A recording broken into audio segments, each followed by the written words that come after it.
PDNS hari ini itu beda sama PDNS 4-5 bulan yang lalu. Apa bedanya? Dan gimana meyakinkan masyarakat bahwa barang ini udah paten punya sekarang? Serangan cyber itu bukan soal bagaimana. Bagaimana caranya supaya aman dari? Bukan soal bagaimana. Serangan cyber itu bukan soal bagaimana, tapi soal kapan. Tiba-tiba ada orang datang. Bagus nih mangganya nih. Pagar pendek, padahal mangga bagus ini. Dia loncat dong. Dia ambil tuh mangga. Terus dia pergi. Yang salah siapa? Yang nanam mangga yang maling. Oh, jadi mantan-mantan Iya, banyak. kalau nggak mau dibilang mantan penjahat cyber itu di ini Pak, kolaboratornya kan. Ya, iya dong. Tunggu, gimana? Polanya Ya, udah seberapa lama dan gimana polanya? Ada, cuman kan nggak rame-rame karena ya ketika dia belum insaf kan itu pelanggaran hukum. Iya. Kan gitu kan, ketika dia belum insaf. Setelah insaf kan dia jadi halal. Menyerahkan diri lah ya. Ada segala macam. Kemudian dia punya bakat, ya kenapa nggak direkrut? Artinya insentifnya kan harus sebesar atau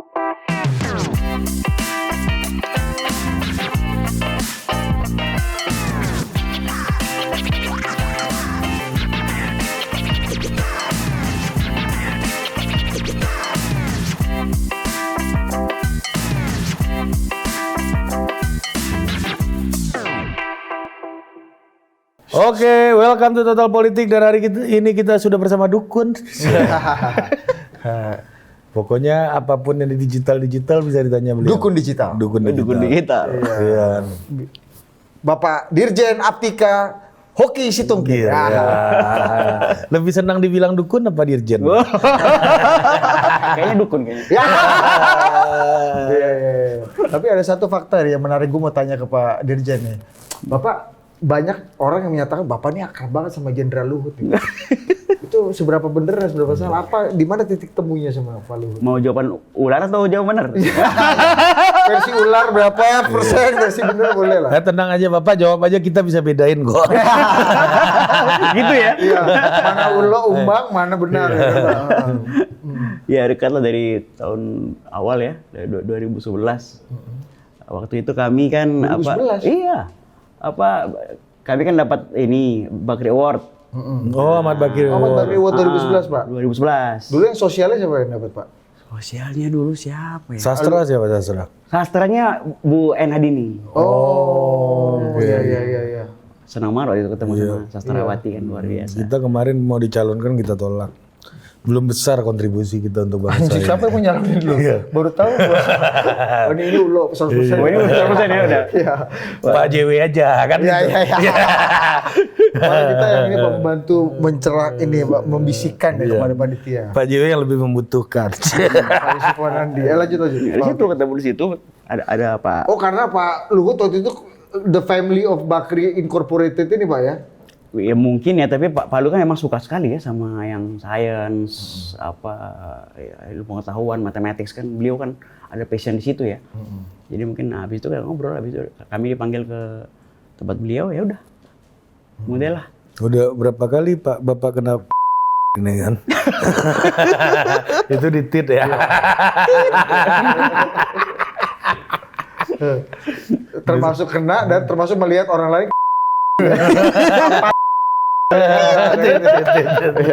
Yang penting gak ditumbuk. Tapi Pak Oki yang juga banyak bantu Pak Luhut untuk set up sekolah unggulannya beliau di Toba. Ya sedikit lah bantu lah ya. Hebat kan orang-orang di sana itu ya. Pak Luhut kan ngumpulin yang ekonomi lemah, gitu kan, yang bahkan tidak punya mimpi tadinya bakal IT segala macam dan seterusnya. Sekarang udah jadi Center of Excellence kan, pendidikan matematika terbaik SMA Unggul Del. Apa Pak yang bisa bikin sekolah kayak sekolahnya Pak Luhut itu bisa dengan durasi yang sangat cepat, waktu yang sangat singkat, bisa lebih unggul daripada sekolah-sekolah yang udah puluhan tahun melakukan belajar mengajar? Kalau ilmu kan semua bisa copy kan Pak? Iya. Kesempatan. Jadi ketika orang itu dikasih kesempatan, dia akan cepat. Nah, ini ulo apa benar? Oh benar ini. Benar. Bukti kan ada fakta ya tadi. Iya. Benar. Ulo kan juga bisa ditambahkan di fakta kan Pak? 30% fakta, 70% ulo juga bisa. Ada Raja Ulo begini Pak. Kita punya istilah sama Pak Hoki ini kan. Ada Raul sama Rasul. Kalau Raul apa nih? Raja Ulo. Kalau Rasul? Raja segala ulo. Oh gitu. Ya. Paten. Paten. Baten. Pak. Kesempatan jadi Pak ya. Jadi sebenarnya Kesempatan. kita bisa sebenarnya. Iya. Itu kenapa metode kayak gitu nggak bisa direplikasi di seluruh Indonesia ya? Mestinya bisa ya. Kalau misalnya ada 10% penduduk Indonesia yang IQ-nya di atas 130, itu berapa juta? 10%. 27 juta. Cuma kenapa nggak ada yang gini? Kok jarang sekali ketemu? Ya mungkin salah satunya adalah faktor oportunitas, kesempatan. Nah Pak Luhut kan membuka itu di Toba. Nah, kalau bicara oportunitas, Pak Hoki ini punya opportunity untuk memberikan pelayanan kepada Republik ini dengan Dirjen Apika ini kan Pak. Tapi begitu masuk ini atau Bapak masuk di tengah-tengah pusaran-pusaran problem nih Pak. Kemarin tuh Pak. Tampaknya demikian. Iya. Apa cerita Pak? Dan ini bukan ulo kan? Hah? Enggak. Ya, ini bukan Ini memang Iya. fakta Pak. Iya. Apa cerita Pak dari kemarin kisruh PDNS, kisruh PDN, Pusat Data Nasional itu? Iya begitulah ya. Jadi PDNS kena ransomware kan? Nah, ransomware, layanan publik terganggu, rame, segala macam dan seterusnya. Semua lah rame kan segala macam ya. Kemudian kita ditunjuk oleh Pak Presiden. Itu ditunjuk dulu apa heboh dulu Pak? Kayak barengan ya. Barengan ya? Barengan. Heboh dulu berarti. Karena heboh menyebabkan pendahulunya beliau mundur. Iya. Oh iya betul. Iya, itu ya kronologinya. Kronologinya, Iya. betul. Nah, iya. Iya. Itu. Nah, habis itu ya di tengah pusaran itu ya berusaha untuk memitigasi. Jadi kan mulai dari forensik. Forensik itu sebenarnya kan sektor yang paling ini kan menurut peraturan presiden kan BSSN. Nah, itu BSSN. Kemudian mendata layanan yang ini kan itu 2000 lebih layanan ya. Itu kan off kan jadinya. Nah, gimana mengembalikan lagi, meng-up lagi. Nah, apalagi ada cerita udah di ransom, dikasih pula passwordnya. Kan dikasih kodenya untuk mendecrypt. Udah di-encrypt nih, data nih. Beberapa hari kemudian dikasih decryptnya. Jadi berarti dikasih virus, kita juga yang kasih antivirusnya gitu. Kan gitu ceritanya waktu itu. Kenapa bisa begitu Pak? Ya nggak tahu kan motifnya. Bapak ancam orangnya? Hah? Bapak yang ancam? Enggak? Oh enggak lah, mungkin dia Raul mungkin. Raja ular. Iya udah di-encrypt, dikasih dekriptornya. Iya. Nah tapi ketika kita mau mendecrypt itu kan sebenarnya cepat aja bisa cepat, tapi kan nggak segampang itu juga. Karena ketika kita decrypt, dia masih ada vulnerability di situ, kerentanan. Ini mesti di staging dulu dong, dibenerin dulu. Bayangin ada berapa? Ada ribuan virtual machine, ribuan layanan, ribuan aplikasi. Itu di Indonesia ini ada 27.000 aplikasi totalnya pemerintah kan. Itu yang mau diatur melalui Perpres sistem pemerintahan berbasis elektronik. Bikin itu semua biar semua efektif kan. Menarik kan, sistem pemerintahan berbasis elektronik itu komandannya itu kan bukan Kominfo. Pak Luhut ya? Bukan. Pan RB kan. Oh, Pan Karena RB. memang ada semangat grand design reformasi birokrasi. Iya. Komandannya Pak RB Pak Luhut. Nah, itu lain lagi kan. Iya, benar. Di Perpresnya itu. Jadi ada semangat ingin mereformasi birokrasi di SPBE gitu. Maka diatur sama ini artinya biar lebih efisien. Efektif. Jadi nggak lama lagi ngantri segala macam, layanan mudah segala macam. Efektif sampai inovatif segala macam sehingga terjadi percepatan. Bahkan beberapa tahun kemudian ada percepatan SPBE ada juga. Itu beberapa tahun kemudian. Itu Pak Luhut. Ya itu maksud saya. Komandannya. Iya. Percepatan. Yang baru kan GovTech, launching kan, baru GovTech tuh kan. Betul. Sebelum kita ketemu itu kan habis launching beliau dia. Iya, GovTech ya. Iya. Lagi passionate di situ Iya. kan, soal Simbara macam-macam itu Simbara kan. segala macam. Itu. Nah, di situ percepatan. Jadi memang ada semangat ini ya. Yang menarik itu kan maksudnya itu efektif tapi kita dapat efisien sebenarnya. Itu yang menarik. Kenapa saya bilang efisien? Karena bayangin tuh ketika Perpres itu disusun tadi di penjelasan Perpres itu apa ceritain itu. Jadi rata-rata itu dari sekian aplikasi informatika KLD, kementerian, lembaga dan pemerintah daerah itu kan menghabiskan dana itu rata-rata per tahun itu 4 triliun untuk aplikasi. Dan ketika dicek di Perpres juga disebutkan itu hampir 60-an% itu mirip-mirip. Gitu. Jadi masing-masing bikin silo-silo gitu. Gitu. Habis itu ada sekian ribu data center gitu. Jadi katanya bahkan satu instansi itu rata-rata dia punya 4 data center. Gitu. Dan dari ribuan data center itu utilisasinya cuma 30%. Lah, ini kan artinya kenapa nggak digabung, bisa digabung? Bagi pakai, bagi data, bagi ini segala macam dan seterusnya. Nah, itulah semangat dari sistem pemerintahan berbasis elektronik. Nah, unsurnya apa? Ada 3 di SPB itu. Satu PDN, Pusat Data Nasional. Jadi bisa diintegrasikan. Banyak orang bilang, oh nanti kok semuanya jadi disentralkan, sentralisasi, ini sentralistik, segala macam. Enggak, prinsip dari SPB itu adalah integrasi, persatuan. Sila ketiga sebenarnya ini. Gitu. Jadi persatuan, disatukan semuanya. Karena apa? Ada unsur 2, namanya adalah jaringan intra pemerintah dan sistem penghubung layanan pemerintah. Jadi jadi boleh nggak ada satu instansi yang di luar PDN? Ya boleh, nggak masalah juga. Yang penting dia terkoneksi melalui sistem penghubung layanan pemerintah, ada jaringan intra pemerintah sehingga dia menjadi terintegrasi. Nah, yang saya bilang menarik tadi adalah terjadi penghematan besar. Jadi dari yang tadinya 4 triliun itu per tahun rata-rata itu setelah beberapa tahun itu kalau kita hitung-hitung hanya pakai PDN saja ya, itu penghematannya itu udah berapa 3-4 tahun itu nggak nyampe 1 T. Yang tadinya 1 tahun 4 triliun. Artinya ada penghematan kan? Jauh. Efisiensi.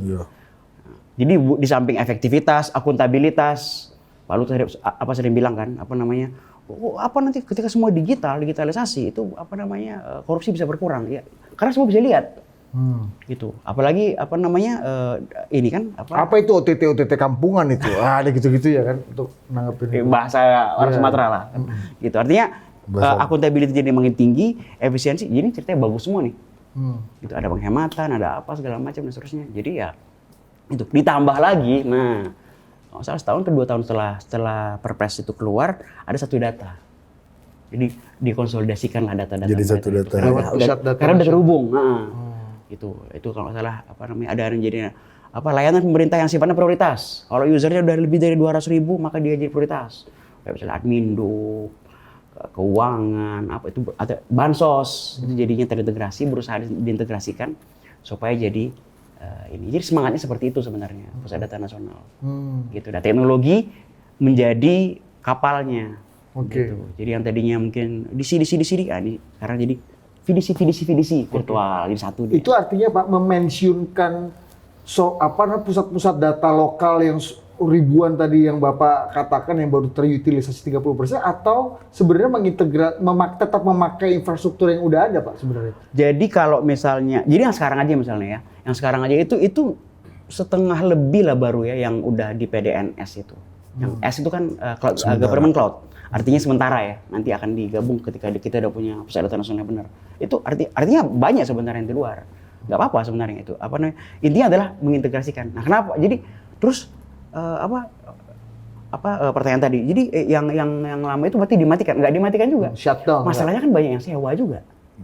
Ini daripada sewa kan kita udah punya ini. Diintegrasikan lah. Jadi yang diintegrasikan tuh bukan hanya layanannya aja, bukan hanya sistemnya, tapi juga mungkin ya budgetingnya, ininya segala macam. Hemat. Gitu. Jadi efektif, efisien, akuntabel, dapat semua. Satu data. Itu idealnya. Semangatnya gitu Pak. Itu spiritnya. Ya, tapi heboh kemarin tuh apa akar masalahnya menurut Bapak? Jadi kan harus diakui juga ya, memang semangat yang besar itu juga kita punya banyak PR. Jadi kalau kita lihat tuh disparitas dari kapabilitas TIK-nya orang Indonesia kan juga nggak seragam. Oh ini talentanya nih? Talenta digital kita kan masih kurang juga. Bukan hanya jumlah yang kurang, kita kurang jumlahnya gitu. Ada dari PPSDM Kominfo itu ada datanya itu. Sekian juta kita butuh nanti tahun 2030 dan seterusnya. Bukan hanya jumlah yang persoalannya, juga disparitas. Jadi ada di daerah-daerah itu kalau di petanya itu ada merah-merah gitu ya, masih kurang, masih ini segala macam dan seterusnya. Dan di daerah itu dinas Kominfo mungkin dinas yang bukan favorit ya. Agak beda lah kali ya sama di pusat gitu ya. Jadi mungkin ya Bukan basah lah ibaratnya. kalau istilah ada cerita Pak Menteri, nggak tahu Pak Menteri cerita nggak di sini tuh apa namanya, wah saya dinas Kominfo Pak ini, oh iya dulu sebelumnya di mana, dinas pemakaman. Jauh-jauh Pak Menteri sering begitu. Jadi memang Di atas humas sedikit lah ini. Iya. jadi itu apa namanya nggak seragam. Jadi emang itu juga PR besar. Karena teknologi itu sebenarnya IT itu kan sebenarnya cuman 20% lah teknologi ya. 30% itu prosesnya, sisanya manusia. Kerentanan yang paling berbahaya dari sistem elektronik itu bukan teknologinya, bukan device-nya, tapi orangnya. Orangnya gampang, ini password itu. Satu itu, yang kedua juga ya macam-macam ya. Kita juga dengar berita kan, masalah backup, yang nggak optimum. Masalah itu ya, itu semuanya Sampai lumpuh se-Indonesia loh Pak waktu itu Pak. Ya, imigrasi Orang paspor gak bisa masuk, antri ugal-ugalan waktu itu. Betul, saya mau masuk ke mobile banking nggak bisa, nggak ngaruh ya? Enggak ngaruh. Itu swasta bos. Itu loh di Indonesia. Iya, memang itu ya, apa namanya itu yang kita sayangkan ya, gitu.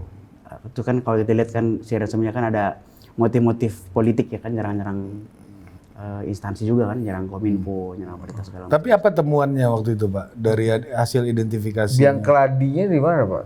Biang keladi, ya itu tadi kita kan nggak, kalau kita kan tidak mencari-cari siapa yang salah, yang dipersalahkan ya, tapi ya memang ini ada persoalan.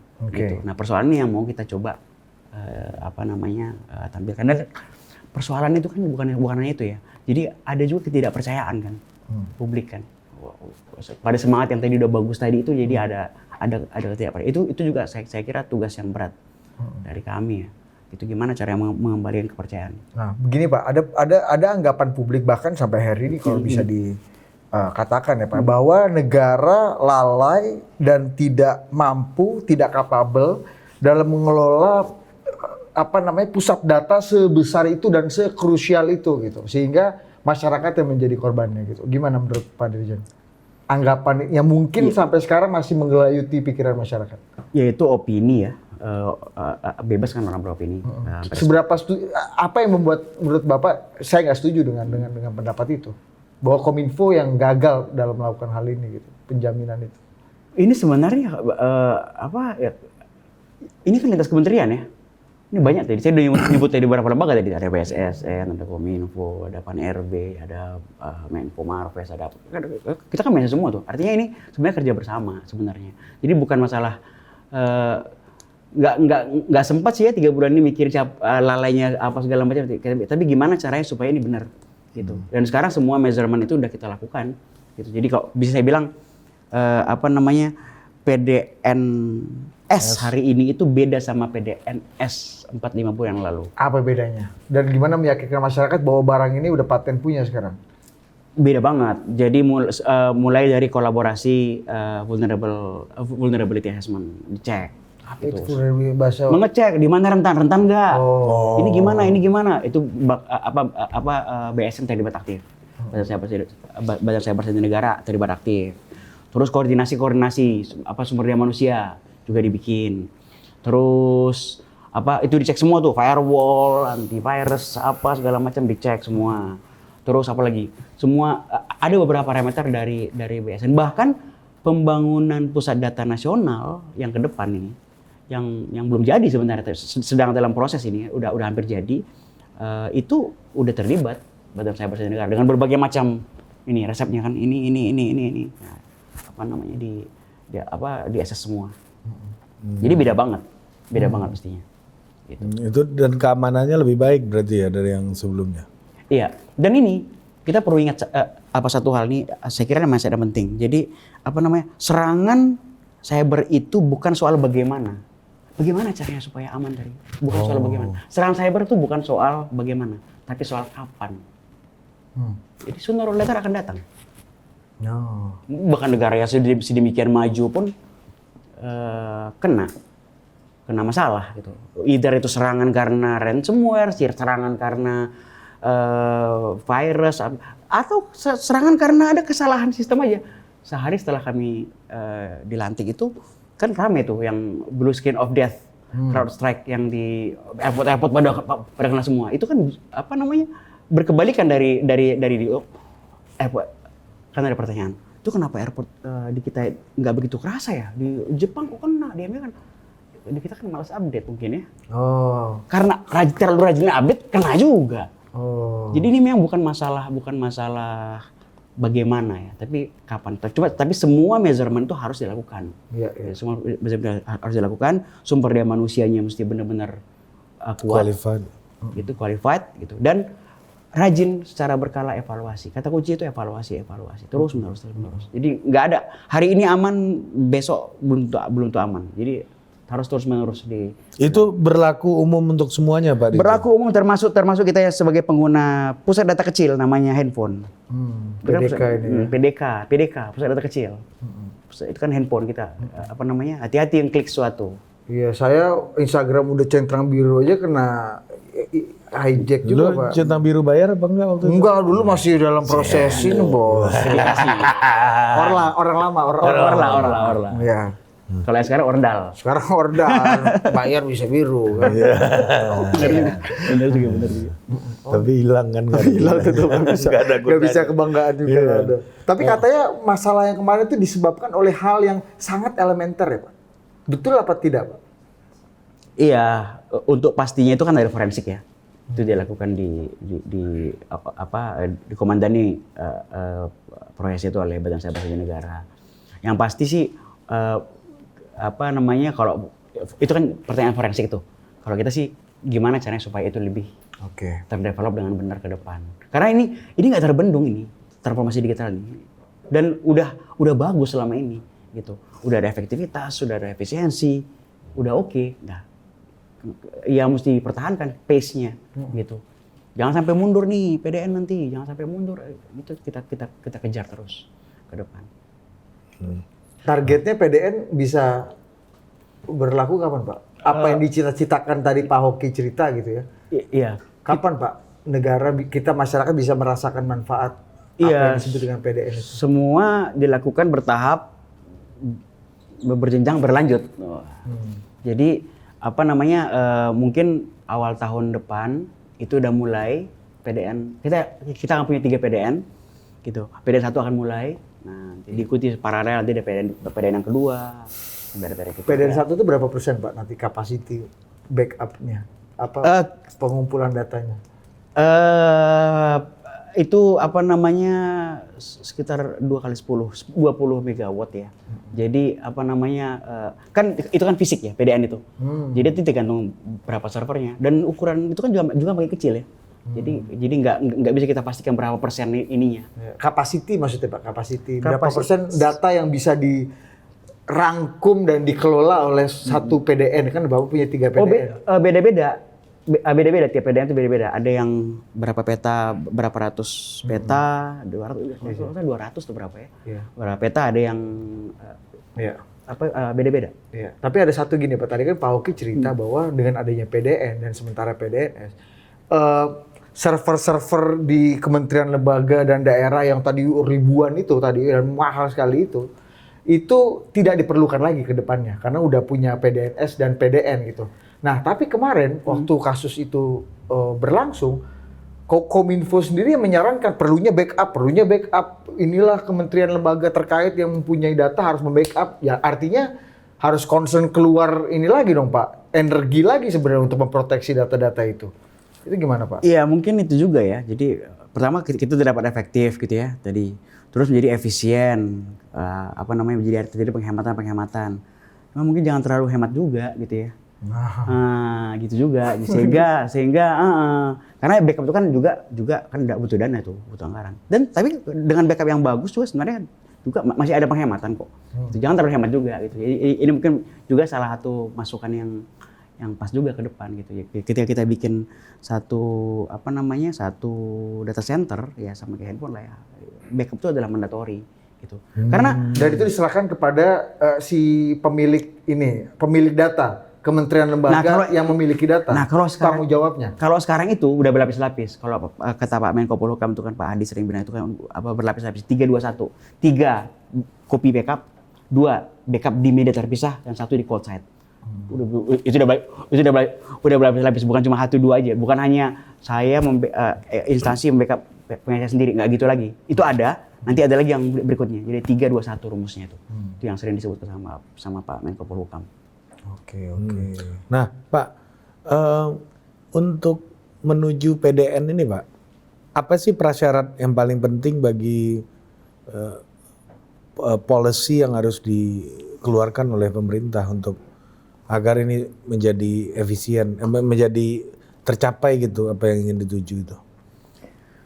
Yang jelas kan semangat dari SPBE itu adalah reformasi birokrasi. Salah satu unsur terpenting dalam reformasi birokrasi adalah kolaborasi. Kan 3 tuh kalau teknologi itu, inovatif, adaptif, kolaboratif, 3 itu aja. Nah kalau semangat itu udah tertuang dengan rapi di semua peraturan perundang-undangan kita terkait sama SPBE, udah oke. Nah sekarang gimana kita melakukannya? Kalau itu dilakukan secara full, saya kira we are on the very right track. Hambatannya apa yang paling berat menurut Pak Oke? Ya hambatannya mungkin di sana sini masih ada wah ini kan nggak seragam ya, nggak seragam juga Pusdatik instansi itu kan nggak seragam. Nah mungkin gimana caranya menyamakan frekuensi, samakan suara. Ini ya orang-orang seperti Pak Luhut lah yang mungkin bisa orkestrasi ini Pak ya, yang beda-beda ini ya. Orkestrasi segala macam supaya dia jadi sama. Nah itu bisa lari kencang dia. Tapi waktu itu Pak Menteri kemarin juga di sini Pak disebutkan sebenarnya ini PDNS ini bukan cuma apa yang terjadi terhadap PDNS ini bukan hanya ketidakmampuan dalam proteksi macam-macam, tapi ini serangan bandar judi nih Pak. Nah itu seberapa tepat dan bagaimana menjelaskan juklak dan juknis si pernyataan Pak Menteri itu? Ya bisa aja ya. Sangat. Bapak nggak yakin sih? Ya kan itu kan seperti kata Pak Menteri kan? Yeah. Masih dalam proses penyelidikan. Ya. Nantilah itu. Nggak usah di sini. Sekarang juga. Enggak, berarti kan ya balik lagi itu Pak, ini terserah siapa yang menyerang itu bisa aja tadi seperti Bapak bilang. Bukan bagaimana tapi kapan gitu kan. Artinya kan siapa aja bisa melakukan serangan terhadap data kita gitu. Nah yang apa ya namanya, kalau bisa siapa aja ya langkah yang paling penting, langkah antisipasinya gimana Pak? Ya perkuat kalau misalnya kita nggak pengen mangga yang kita tanam itu diambil sama orang yang bertanggung jawab sama maling, ya bikin pagar tinggi ya. Gitu. Biaralah biar penjaga misalnya, gonggong misalnya ada orang datang segala macam dan seterusnya. Ya itu yang dilakukan, perkuat pengamanan. Cuman ya kalau refleksi gitu ya, yang saya suka suka bingung juga ya. Jadi misalnya nih Pak Budi dan Pak Ari nih bikin dapat mangga enak banget bibitnya, ditanam di sebuah lahan gitu. Tapi kita takut ini mangganya manis banget, nanti kalau ada orang lewat diambil. Gimana? Bikin pagar lah. Kita bikin pagar, nggak ada duitnya, terbatas. Ya udah, bikinlah pagar setinggi ini, ya kan? Yeah. Orang lewat juga atau loncat juga kan. Nah, tiba-tiba ada orang datang. Bagus nih mangganya nih. Pagar pendek, padahal mangga bagus ini. Dia loncat dong, dia ambil tuh mangga, terus dia pergi. Yang salah siapa? Yang nanam mangga atau yang maling? Ya, pagar. Sementara pagar yang nanam mangga. Masa yang salah pagar yang nanam mangga? Oh yang salah maling? Ya maling dong yang salah. Iya dong. Barang bukan punya dia. Bukannya dia. Boy yang ngetok, Pak Budi tolong dong. Ya, saya juga sama-sama Raul. Ya. Gitu. Boleh mangganya ambil nggak? Ya. Gitu Cuma kan? kalau motor saya taruh kuncinya situ kan salah saya juga Pak, di maling orang kan. Itu dia. Itu kan kunci. Iya, Kita kan ngomong tadi kan pagar. Kebenaran publiknya ini yang salah yang bikin pagar ini sama nanam mangga Pak. Itu yang ini publik ya Pak ya. Iya. Sebenarnya kan salah tetap yang maling mangga ya, namanya maling. Namanya maling. Bukan punya dia. Harusnya dia beli aja. Nah, Atau minta, kan baik Pak Budi sama Pak Ari kan baik Udah orangnya. bukan baik lagi, aku kasih kau bibit lagi kau. Dikasih bibit lagi malah baik Ambil banget. pohon ini buat kau. Kalau kau ambil pohonku, kutumbuk mulutmu. Ada gitu-gitunya. Iya. Iya. Jadi apa namanya itu juga satu hal. Tidak ada alasan untuk melakukan gangguan karena kalau diganggu kan publik yang kasihan. Antrian di mana-mana. Tapi kan tugasnya negara kan bangun pagar setinggi-tingginya itu. Iya betul. Iya. Tapi- Bangun pagar setinggi-tingginya dan kemudian bikin literasi. Literasi ke publik bahwa apa namanya ya kalau mau dapat mangga nanam mangga lah. Gitu. Minta sama Pak Budi sama Pak Ari bibitnya pasti dikasih kok. Gitu. Jadi ada literasi yang kita lakukan terus ke publik terkait sama awareness lah ya, awareness tentang mindset cyber security baik bagi mereka yang nggak memiliki bukan antusias IT gitu, termasuk juga yang antusias IT bahwa hati-hati kalau misalnya coba-coba hacking segala macam dan seterusnya, ada rambu-rambunya gitu. Anda tidak boleh hacking satu sistem elektronik yang Anda tidak punya otorisasi untuk masuk sana gitu. Nggak ada alasan pengen belajar kok masuk ke situs pemerintah, situs yang resmi ya, jadi crime dia, jadi kriminal dia. Bandit pasti ini kan. Nah gitu kan, gitu. Nah jadi karena sekarang kan belajar hacking itu kan bisa dibilang nggak susah ya, gitu. YouTube, berbagai macam podcast sudah bicara soal cyber, kan banyak sharing segala macam. Asal kita rajin aja sebenarnya kita udah bisa jadi tanda kutip hacker lah gitu ya, gitu. Meskipun tingkatannya berbeda, tapi udah bisa lah, udah punya kapasitas itu. Nah, tapi yang perlu adalah kesadaran gitu. Kan ada undang-undang ITE. Undang-undang ITE itu semangatnya adalah menyatakan bahwa apa yang ada digital itu punya dampak ke dunia yang nyata dan sebaliknya gitu. Barang bukti digital bisa jadi barang di persidangan. Artinya ketika bicara sistem elektronik itu sama seperti kita bikin pagar tadi sebenarnya gitu kan. Kan nggak boleh orang sembarangan masuk, tiba-tiba sudah ada orang masuk tuh. Marah nggak? Marah lah. Kamu siapa? Ngapain di situ? Dia malah ketawa-ketawa sama Pak Budi sama Pak Ari ditumbuk juga kan. Ditumbuk juga, ngapain di situ kamu gitu kan. Nah izin Pak Dirjen, ini kita masuk karena hari Kamis besok itu mau ada pertandingan sepak bola Indonesia lawan Bahrain gitu. Ya kan? Kita tahu pertandingan terakhir kita lawan Bahrain ini dicukur kita 10-0 Pak Dirjen, ya kan? Ya kan? Nanya ke Genetika gimana nih? Iya. Gue lagi nunggu nih Pak, apa nih ujung pertanyaan Iya ini kan? Karena memang ada persoalan dengan pemain-pemain kita nggak mampu lah berkompetisi di situ gitu. Tadi Pak Dirjen kan ngomong 50%-nya soal ini soal talenta. Digital itu soal talent gitu manusia. kan. Yang kita dengar kan talent-talent terbaik itu kan ada di India, di mana gitu kalau di programming gitu ya. Itu di Silicon Valley segala macam itu banyak orang-orang India gitu misalnya. Ini apa strategi penguatan talenta ini gimana? Apakah mungkin kita melakukan naturalisasi? Kasih aja Pak, Iya, itu gimana kan? Ini kan. Kata siapa? Hacker-hacker dari Kata siapa? India ini kan. Kita Siapa? kalah IT. Gimana? Iya, coba Banyak gimana? bagus-bagus kita. Paten Cuma punya, nggak Pak? punya kesempatan aja. Yang tadi lagi kembali. Banyak. Sama pemain kita juga bagus Di Pak, tapi India, nggak punya kesempatan. di India, di Korea yang saya tahu ya. Di India, di Korea, di apa tuh banyak orang Indonesia yang ngetop kok.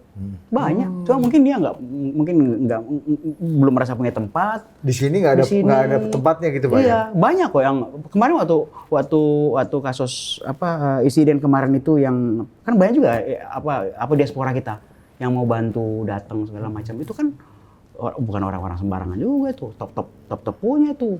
Gitu. Jadi Makanya Pak Luhut bilang kita pakai aja duit keluarga negaraan kalau kayak begini nih, gitu. Ada hal lain Pak. Iya. Jadi emang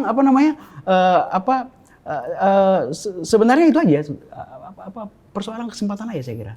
Ya, gimana cara mempercepat talenta itu biar ya tadi kan ini sebagai bagian dari kita taruh pagar, taruh yang gonggong-gonggong kan itu kan tujuannya kan. Satu itu. Ya kan? Gimana cara mempercepat akselerasi kualitas? Kalau di bola kan pemain naturalisasi. Jelas tuh. Jelas, konkret kan.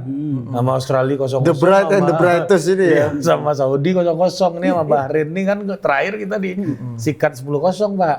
Ya kan? Kalau di talenta ini apa strateginya? Kalau kita lihat Pak Erick Thohir kan agak out of the box tuh. Quick win-nya apa? Quick win-nya Pak? ya kan. Kita pengen juga Pak Erick Thohir nih fokus di sepak bola ini kan. Iya, kalau terlalu banyak fokus Iya, nanti, ya kan? iya kan nggak fokus aja bisa sampai sini, apalagi nggak, Pak? fokus. Dasar total politik emang kalian.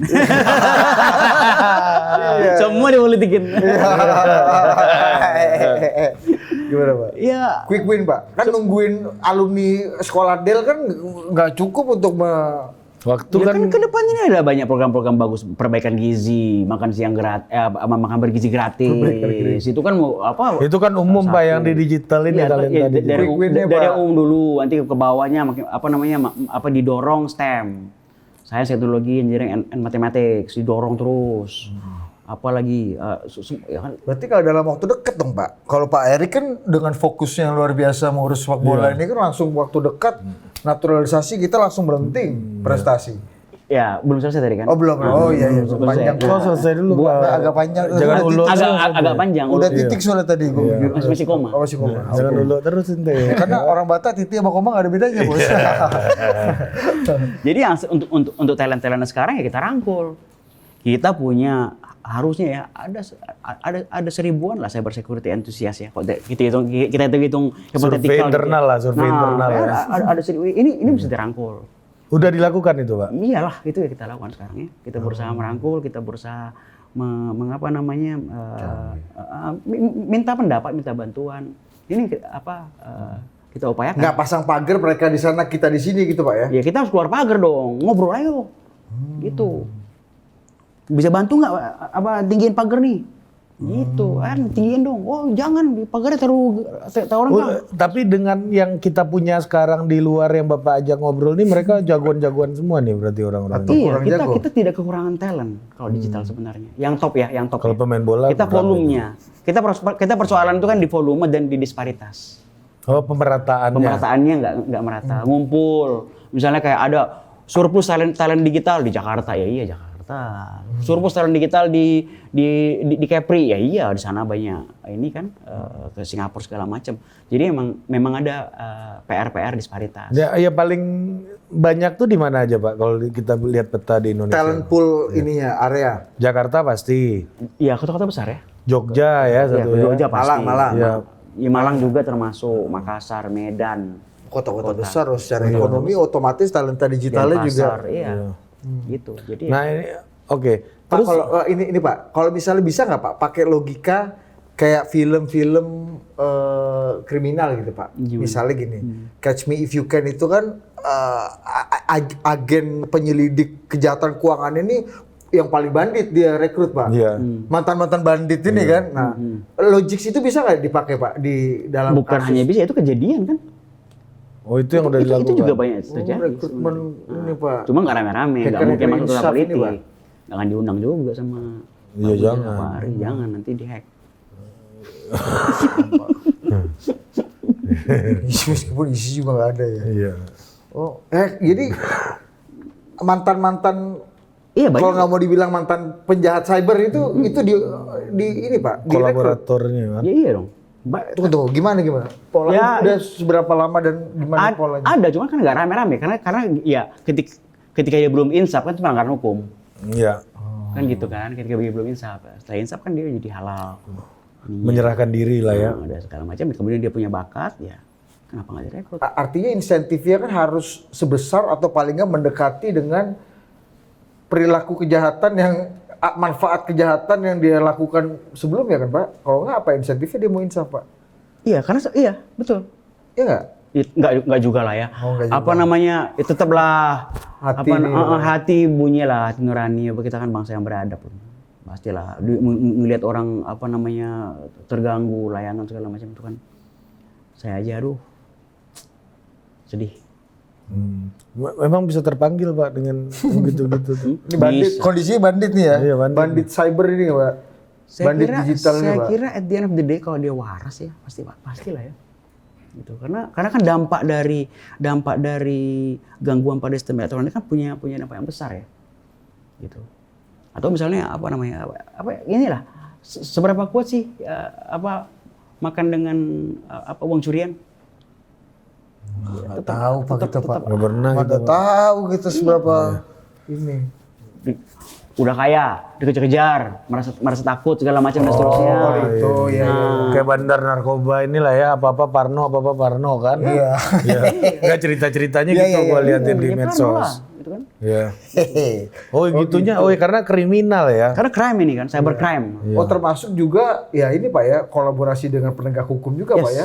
Yes. Nah, Lu Pak, mau nurut apa nggak lu kalau nggak lu gue penjara atau kolaborasi gitu kan Pak? nah ini cybercrime yang banyak terjadi di Indonesia, terutama yang menyerang pelayanan publik ini, Pak. Kira-kira motif utamanya apa sih, Pak, yang udah Pak Dirjen temui?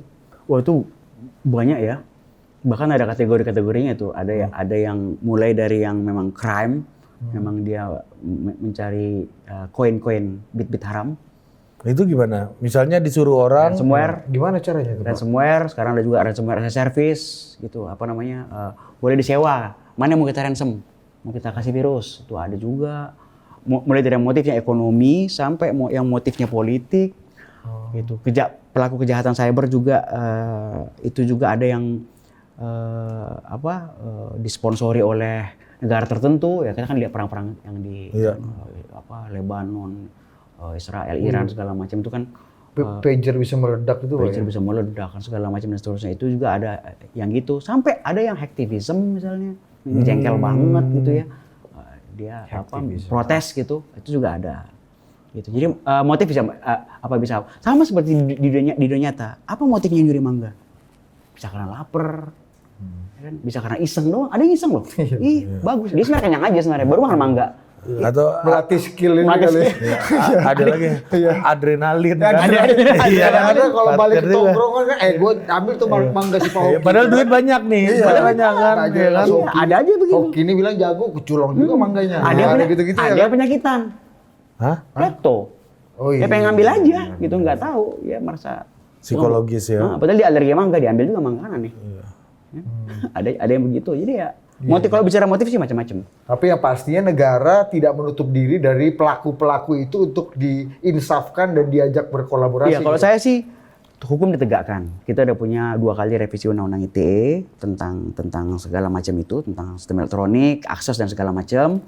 Kita juga sekarang alhamdulillah sekali kita udah punya undang-undang PDP, perlindungan data pribadi. Ya. Jadi penjagaan data itu bukan cuma hanya di level pemerintah, tapi juga di level individual.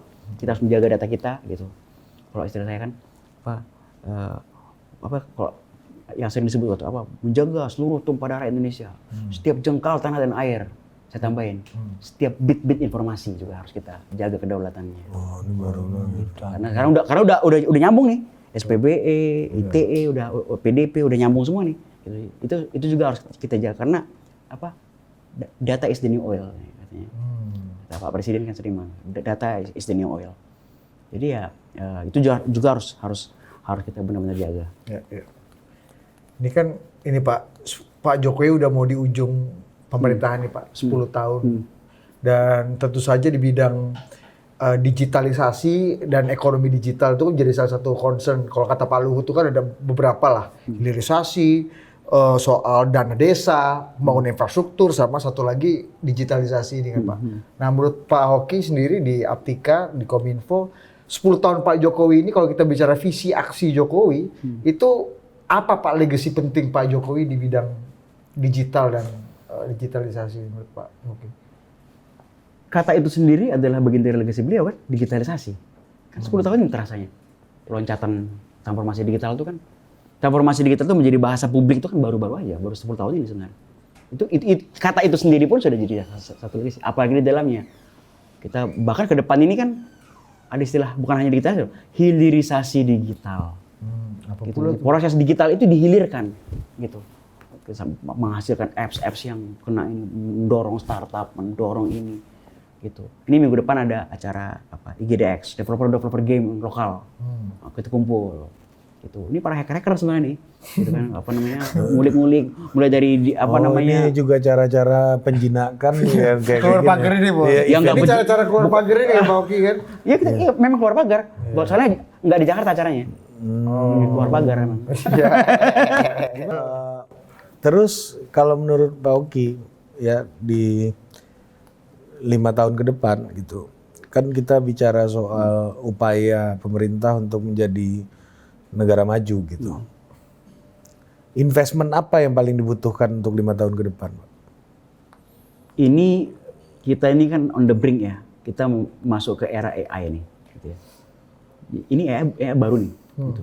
So, AI-nya udah lama, gitu. Tapi karena AI-nya sekarang ada ChatGPT, ada apa, nah ini ke depan. Dan pemrosesan komputasi AI itu agak berbeda sama komputasi yang biasa, yang sekuensial, paralel model komputasinya. Saya kira itu ke depannya. Gitu. Kita perlu menyiapkan kita untuk masuk ke revolusi industri. Ada revolusi industri dulu, pertama pakai mesin uap, ini sekarang AI. Gitu.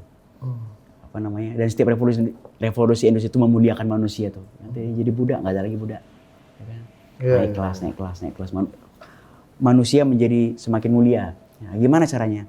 Manusia Indonesia pun bisa menjadi makin mulia di era AI. Dan di situ butuh investasi. Investasi paling besar tuh apa namanya? Ya, termasuk mungkin perangkat komputasinya. Tapi termasuk data kita banyak yang belum digital, Pak. Gimana tuh maksudnya? Belum terdigitalisasi dengan baik. Masih banyak yang dalam bentuk analog. Nah, ini perlu gitu. AI itu butuh konten untuk melatih mesinnya. Kalau hasil survei kami di apa namanya repositori bahasa-bahasa dunia yang masuk AI itu LLM. Itu bahasa daerah Indonesia itu baru 30%. Artinya kalau ada AI ini pintar banget nih.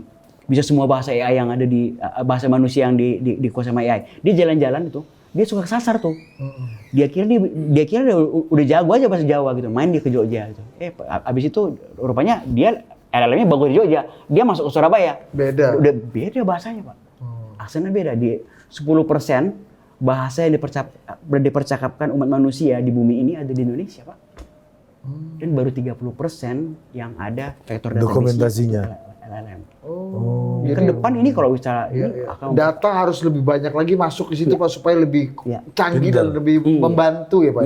Jangan-jangan masuk Jogja dia masuknya ke Kromo Inggil lagi bahasanya kan ternyata tiba-tiba muncul di Surabaya. Bahasa slang bingung dia kan. Iya, cacok nggak ngerti dia Pak. Dan kemudian untuk keamanan digital kita gimana Pak? Dalam artian gini, kan pemerintah suka blokir aplikasi. Saya dengar Bapak baru blokir Temu kan. Itu bener tuh Pak ya. Instruksi.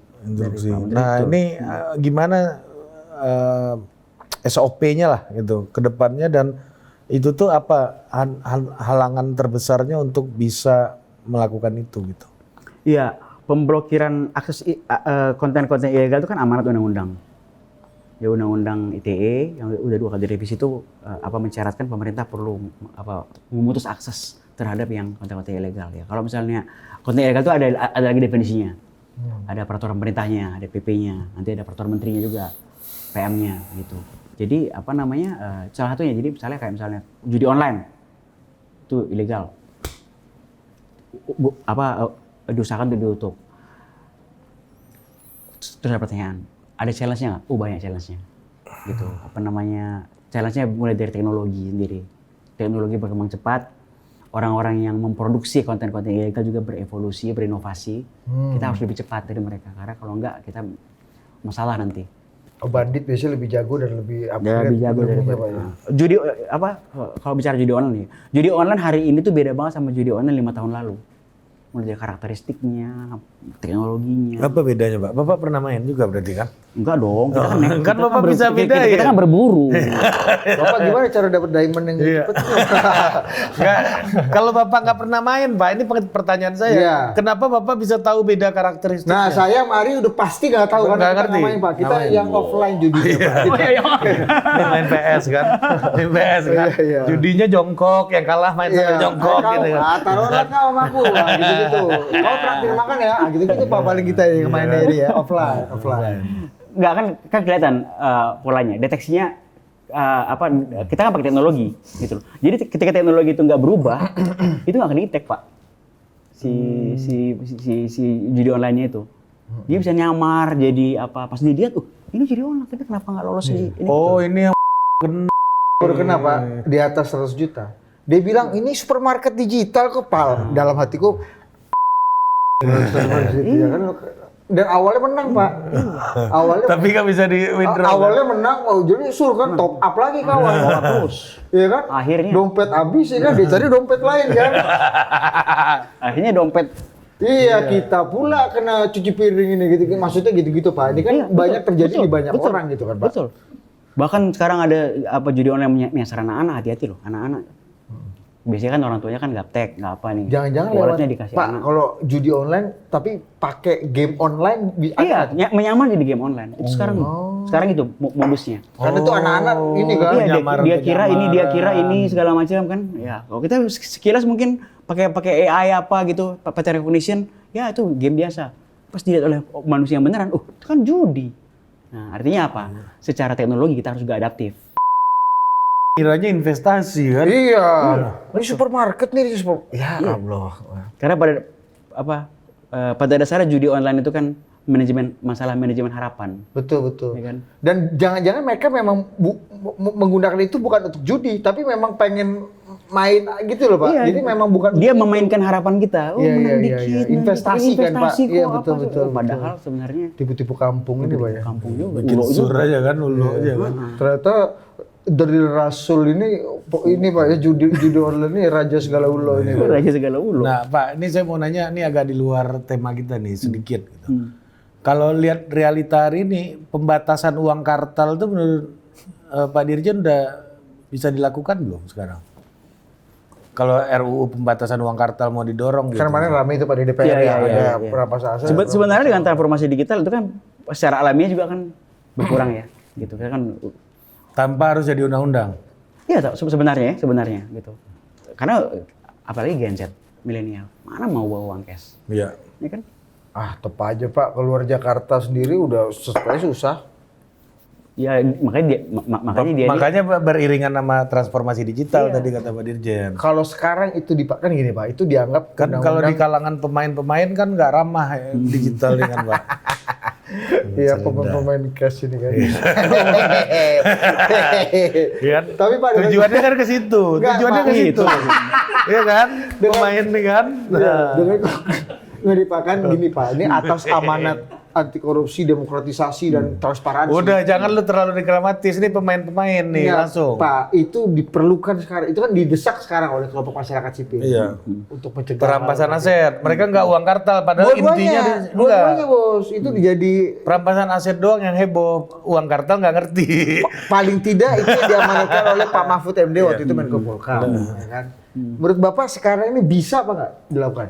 ya kalau itu kan tentu ada kajiannya ya pasti ya dari otoritas lah itu. Enggak Bapak ngelihat sebagai realitas. Tapi yang pasti Bapak kalau sebagai secara pembina para pemain itu, secara digital Iya, ini itu kan tak ngelihat Bapak terelakkan.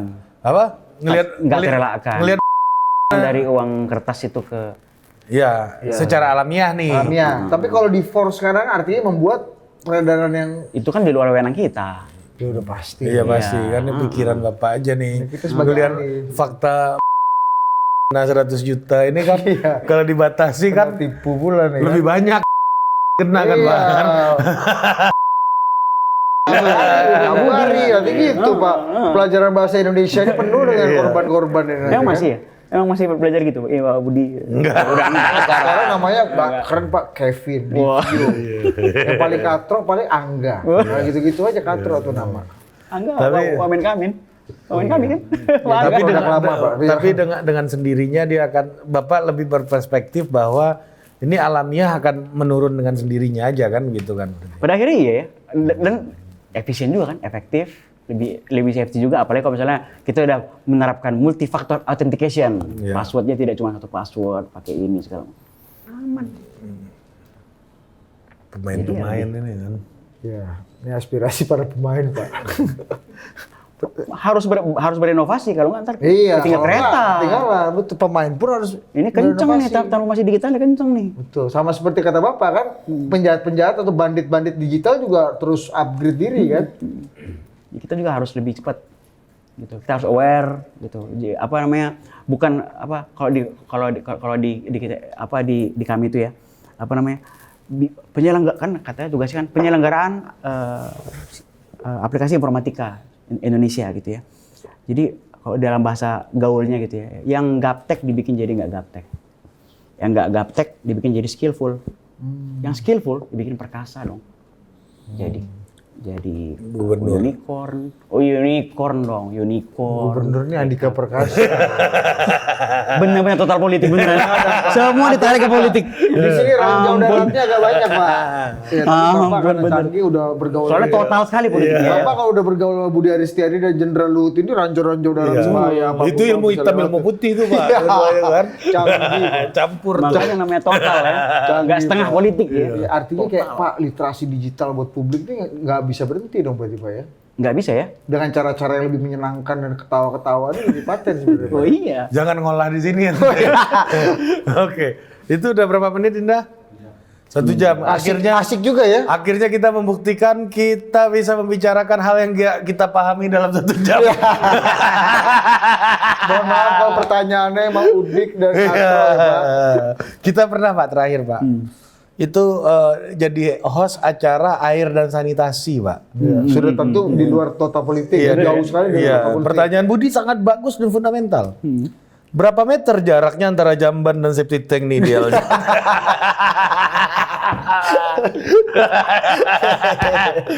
Ternyata serius. Oke, luar biasa. Yang bikin kita kaget jawabannya serius. Dia pakai jurnal-jurnal ini Pak. Oh ada jurnalnya Pak. Antara jamban sama septic tank ini. Kita kan biasanya serahkan tukang aja kan ala kawatur aja itu. Teknis pertanyaan kau katanya. Mandor ini lebih ngerti kan Pak. Terus pertanyaan berikutnya follow up question nih Pak setelah dibalas. Kalau antara septic tank dengan sumber air bersih berapa jauh Pak jaraknya? Dijawab lagi pakai jurnal. Iya, Bulan. iya kan. Kalau saya bilang sama Budi, untuk pertanyaan Budi bukan berapa meter antara jamban dan pintu ini, Pak. Kalau masaknya rusak kan rusak. Dulu Pak zaman-zaman di kos-kosan itu kan antara jamban dengan pintu ini harus jarak kan? Harus agak dekat, Pak. Kan kalau enggak kan susahin. Jadi dia ya. Harus CS Pak. Dan ini Pak, kunci slot ini kan suka dol kan Pak, kadang-kadang kan. Apalagi suka dipakai bersama, kamar mandi bersama. Oke, Pak Dirjen. Terima kasih. Terima Terima kasih, Pak Dirjen. Sampai jumpa lagi di Total Politik berikutnya. Dah.